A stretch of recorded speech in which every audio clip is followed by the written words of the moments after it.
On Tuesday morning, the Mohanpur Sub-Divisional Police Administration conducted a large-scale anti-narcotics operation targeting illegal cannabis cultivation. During the early hours, security forces raided the Nawagaon area of South Taranagar and tested over 1 lakh cannabis plants.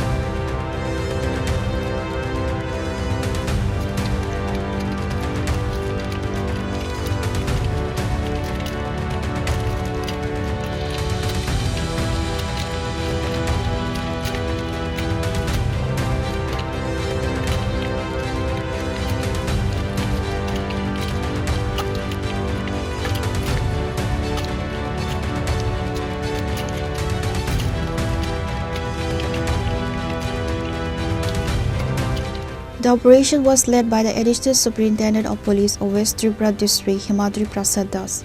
The team comprised personnel from the police, Tripura State Rifles, Border Security Force, and the Forest Department. Authorities successfully uprooted and destroyed a massive plantation of illegal cannabis plants. District ASP Himadri Prasad Das stated that the operation began at dawn. During the drive, local cannabis cultivators attempted to obstruct the security forces.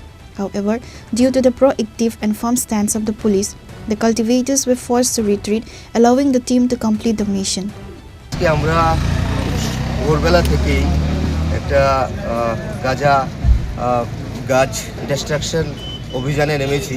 তো আমাদের সাথে BSF, forest department, Tripura state rifles এবং সিধাই sub divisional police আমরা participate করেছি।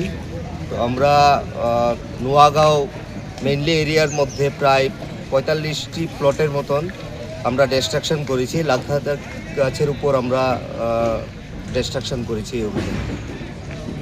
Sir, অভিযানের সময় কি কোনো বাধা বিপত্তি? হ্যাঁ, আমাদের গ্রামবাসীদের তরফ থেকে কিছু বাধা বিপত্তি এসেছে, তো আমরা আমাদের তরফ থেকে স্টান গ্রেনেড ফায়ার করেছি। স্যার, এরকম অভিযান আগামী দিনে? হ্যাঁ, কন্টিনিউ চলবে এটা।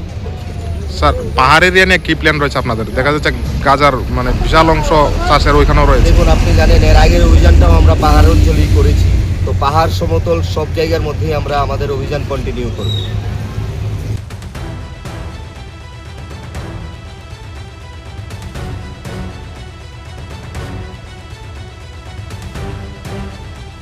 Bureau Report, Chinkhara.